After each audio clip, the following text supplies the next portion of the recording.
Miraculous, Tales of Ladybug and Her Less Important Sidekick, is a French anime where a 40-year-old butterfly-themed terrorist enslaves the mildly upset population of Paris and attempts to steal magical jewelry from two 14-year-olds. Now, you may be asking, Very, why are we here? Well, that's one of life's great mysteries, isn't it? You're probably also wondering why I'm teaching about a kids show with a target audience that doesn't even remember the Nintendo Wii. Truth be told, I don't know. Regardless, I'm too deep into the rabbit hole to escape at this point, and I refuse to suffer alone. I am Hawkmoth, bringing them Miraculous. So without further ado, welcome to Miraculous 101.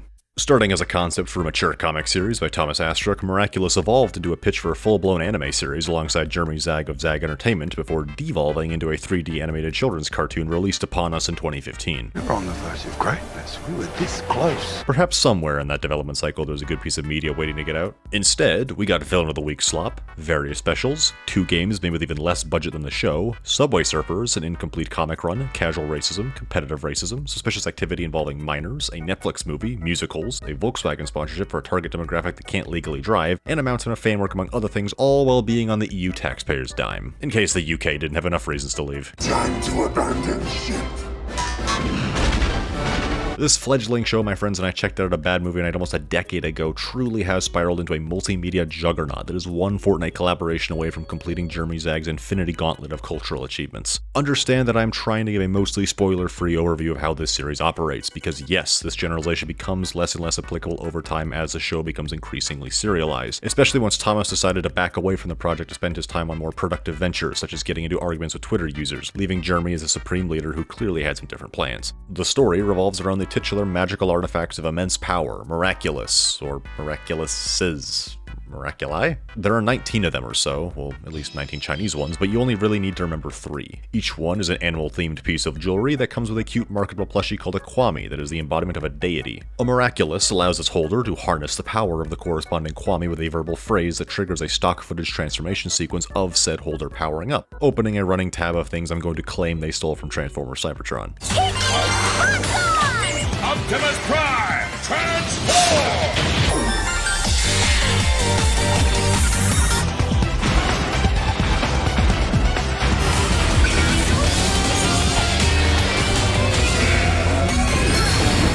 We stand here amidst my achievement, not yours! Once powered up, the holder gets increased strength, agility, durability, a sudden mastery in martial arts, a gimmicky weapon that doubles as a cell phone supercomputer, and a single-use super ability also activated by a spoken catchphrase. Lucky Charm! Optimus Prime, Cyber Key Power!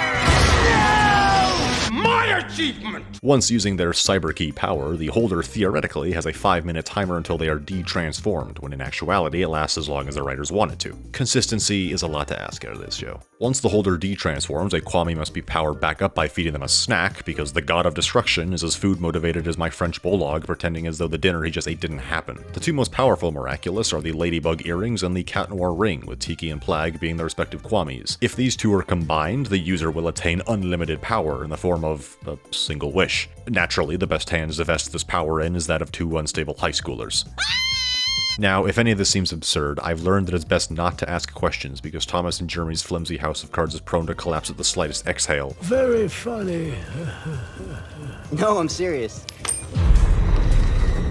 Deus misericordia nostri. So in these cases, just accept it and move on. Miraculous primarily follows a teenage psychopath named Marinette Dupen Chang, a normal girl with a normal life, at least according to the admittedly banger intro. In the daytime, I'm Marinette, just a normal girl with a normal life. Marinette is an aloof, clumsy, socially awkward, unlucky young teen, but will stand up for herself, her friends, and what's right when she's not busy having mental breakdowns over stalking her crush, Adrian. Little does anyone know, Marinette was bestowed the Ladybug Earrings Miraculous by an elderly Chinese man she saved from being run over, who is secretly the guardian of the Miraculous, discount Mr. Miyagi. As Ladybug, she has the power of creation, which sounds cool on paper, but is substantially less so when you realize all that means is the one-time use Lucky Charm ability, which either summons a random object which will become part of a crackhead Rube Goldberg machine or insane chain of events once her power indicates how to actually make use of said random object, or a kaiju battling mech suit. She can also undo all the damage caused to historical French architecture during the episode, since that way we can maintain the status quo while routinely leveling the Eiffel Tower every other Tuesday. Ladybug's kit comes with a yo-yo to channel her powers, duel bad guys, reflect all manner of incoming projectiles, prevent fall damage, and cosplay a discount Spider-Man for ease of transportation.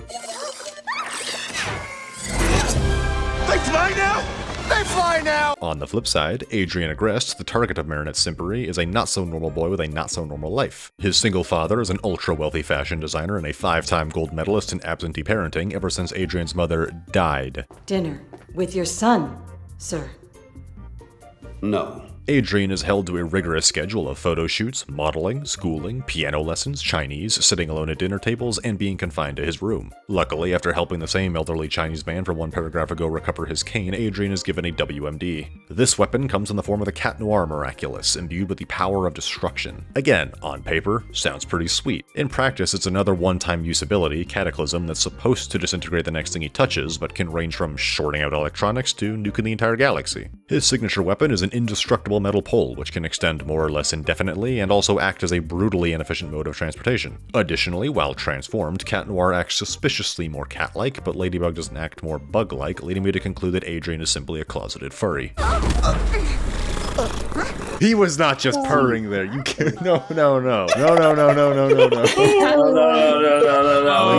The villain of the story, a 7-foot-tall butterfly enthusiast named Hawkmoth, wants our hero's Miraculous to grant him the ultimate power, TM for motivations TBD. I must have those Miraculous.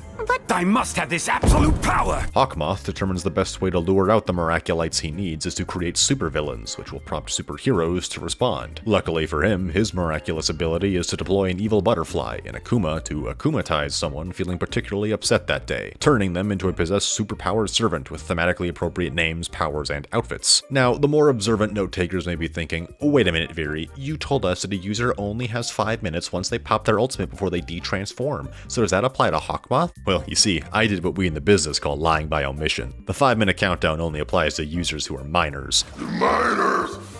Or at least until Jeremy decided he was bored of that limitation. Spoiler alert for Hawkmoth's identity in case you haven't already deduced it by simply looking at the credits. I'll give you all 3 seconds to skip ahead since I'm such a nice guy.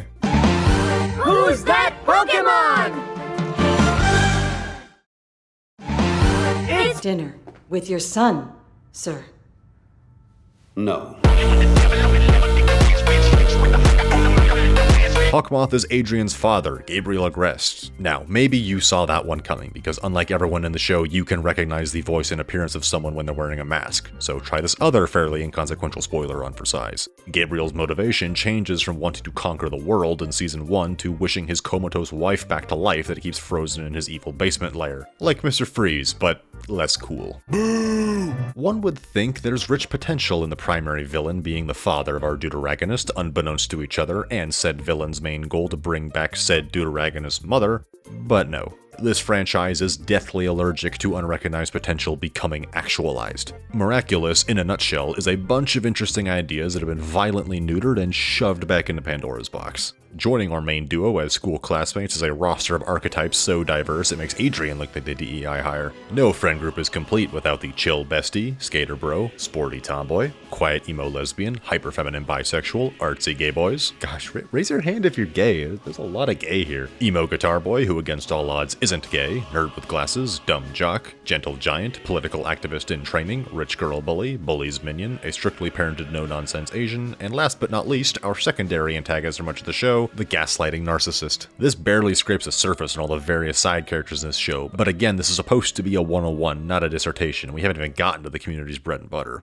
As preface, this show is largely a front for the shipping industrial complex, with character relationships, love triangles, and cutesy romantic moments often being the primary focus of the writers and fanbase alike. At one point or another, someone in the community has paired every character with the entire rest of the cast, leading to some of the most depraved self-reports that warrant intervention by SWAT teams, so let's just stay focused on the primary coupling who somehow managed to make a love square with only 2 people. So, here we have Adrian and Marinette, plus their hero identities. Marinette loves Adrian, and therefore Cat Noir, loves Ladybug. Ladybug rejects Cat Noir, not knowing he is Adrian, all while Adrian sees Marinette as a mere friend, not knowing that she's Ladybug. Now that all sounds pretty interesting, but you have to remember the most important relationship that I mentioned earlier, that being this show's relationship with potential. The love square arrows are subject to flip-flopping temporarily, always managing to dodge each other for each other, only for emo guitar boy and strict Asian student girl to create separate love triangles running parallel to the main love square, and then the next thing you know you end up with this. Each shipping pair, and I mean each, has its own nickname, which you'll learn over time through exposure, much like a secondary brain rot vocabulary. So, are you Team Adrianette, Lady Noir, Ladrian, or Marichat?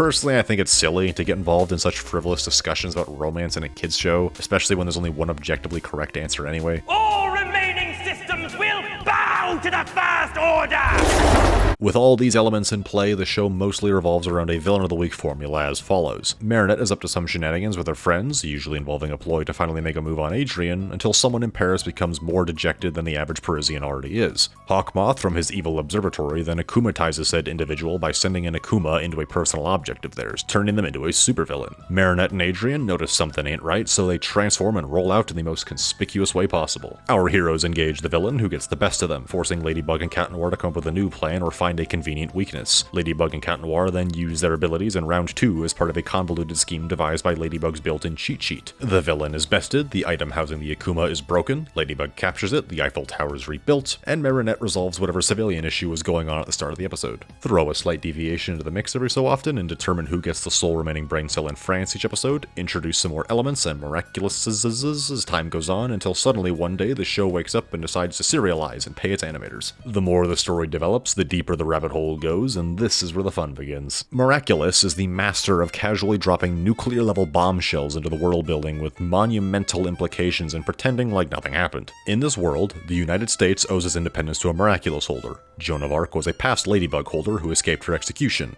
The Miraculous Guardian is granted extended longevity across centuries. Still young. I'm only 186. The Egyptian pantheon is real. Time travel's a thing. The multiverse exists. The genie from Aladdin may or may not also be real. Like the genie in the lamp. I met him once, so he grants wishes. Big deal. I'm way more personable. Plague destroyed Atlantis. The Kwamis are multi-billion-year-old deities. Genuine non-miraculous superheroes exist, but only in America, I guess. And perhaps most disturbing from a philosophical and metaphysical standpoint, the Miraculous can create a permanent artificial human life which is indistinguishable from actual humans, but said creations do not know their artificial nature and genuinely believe themselves to be human. You think you're human? I am human.